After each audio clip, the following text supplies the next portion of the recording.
What if I told you that the most famous, most gentle-sounding sentence Jesus ever spoke is actually the most dangerous, most misinterpreted line in the entire Bible? What if "blessed are the poor in spirit" was never about being humble, but about igniting a revolution?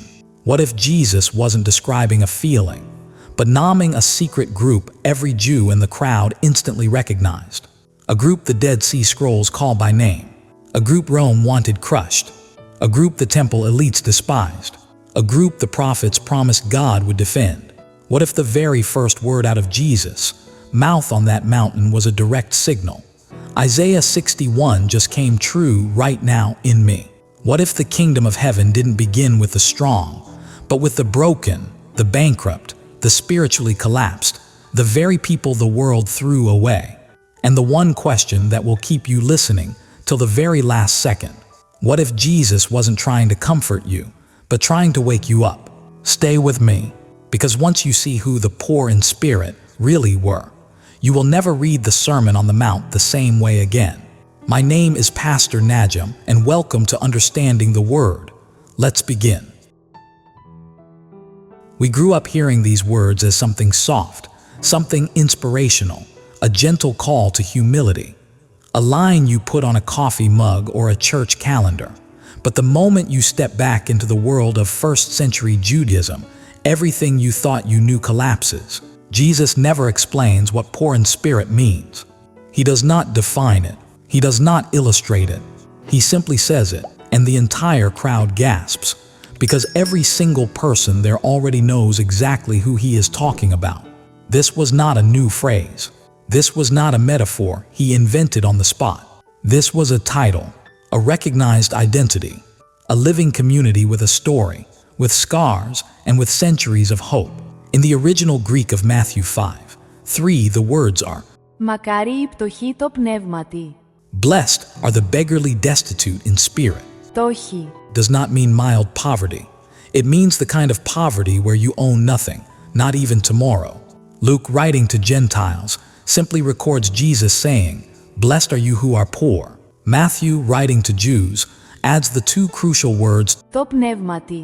"in spirit," because he is pointing his readers straight back to a very specific Hebrew expression that every Jew off-acre in that crowd carried in their bones. The Ανιήμ. or more precisely, the Αναβήμ. Hebrew word. Ανιήμ. Every major Hebrew lexicon, Brown Driver Briggs, HALOT, Kohler Baumgartner, agrees. The primary meaning is not people without money.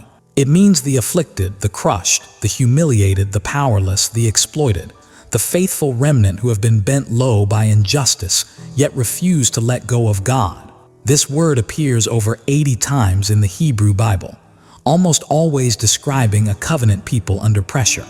Psalm 9:10, "Arise, O Lord, forget not the afflicted." Ανιήμ. Psalm 37:11, "The meek Αναβήμ. shall inherit the land." Isaiah 61:1, "Good news to the poor, Ανιήμ. to bind up the brokenhearted, to proclaim liberty to the captives." Zephaniah 3:12, "I will leave in your midst a people humble and lowly. They shall seek refuge in the name of the Lord." These are not people who decided one day to feel humble. These are people who lost their land to Roman and Herodian taxes that sometimes reached 50%. These are people who lost their son to forced labor and crucifixion. These are people who lost their dignity in courts run by collaborators. These are people who had nothing left except empty hands lifted to heaven and a desperate cry, "How long, O Lord?"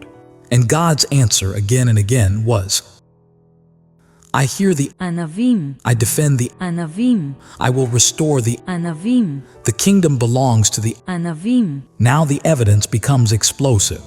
In 1947, a shepherd boy threw a rock into a cave near the Dead Sea and heard pottery shatter. Inside were more than 900 scrolls hidden by a Jewish sect most scholars identify as Essenes or a closely related group.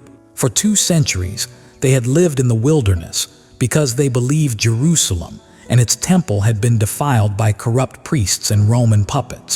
Over and over again, these scrolls describe their own community with the exact same language Jesus uses on the mountain. The War Scroll, 1 Qm 14:7. Among the poor in spirit there is power over the hard of heart. The Thanksgiving Hymns, 1 Qh. I am poor and afflicted, my soul is crushed, yet you have set me as a banner for the elect. 4Q 525, a scroll actually containing Beatitudes. Blessed is the man who attains wisdom. Blessed is he who speaks truth with a pure heart. They called themselves the poor, the broken in spirit, the congregation of the poor who will possess the whole earth when the Messiah comes. They believed the true Israel had been driven into exile, and that they, the crushed, the loyal, the remnant, were the ones God would vindicate. So when Jesus climbs a mountain, just like Moses, just like the teacher of righteousness at Qumran, and opens his mouth with the words, "Blessed are the poor in spirit, for theirs is the kingdom of heaven," every person in that crowd hears one unmistakable message. The promises made to us, the Anavim, the crushed remnant, the ones Isaiah spoke about, the ones the scrolls keep talking about, are being fulfilled right now in this man. That is why the tense is so shocking. Jesus does not say, "Theirs will be the kingdom." He says, "Theirs is the kingdom of heaven." Present tense, immediate, right now. The kingdom is not trickling down from the top. It is exploding upward from the very people the world discarded. This is Jesus standing in the synagogue in Luke 4, reading Isaiah 61. "The Spirit of the Lord is upon me, to preach good news to the poor, to set at liberty those who are oppressed." And then closing the scroll and saying, "Today this scripture is fulfilled in your hearing." This is Jesus openly, unapologetically claiming the messianic mantle. And that made it dangerous. The moment Jesus declares that the kingdom belongs to the Anavim, he is simultaneously declaring that Rome has no authority over them, that the corrupt temple aristocracy has no claim on them, that the entire social order is being overturned, and that God is reclaiming his people from the elites who had been oppressing them for generations. That is why the Pharisees began plotting. That is why the Sadducees handed him over. That is why the chief priests screamed, "Crucify him." Because a kingdom that begins with the crushed remnant has no place for the proud, the powerful, and the collaborator. To be completely fair, not every scholar agrees with every detail of this reading. Some respected evangelical commentators insist "poor in spirit" refers primarily to an inner attitude of humility and recognition of spiritual bankruptcy, regardless of social status. Others point out that Matthew's addition of "in spirit" seems designed to spiritualize Luke's more economic poor. Still others insist the phrase can be both at the same time.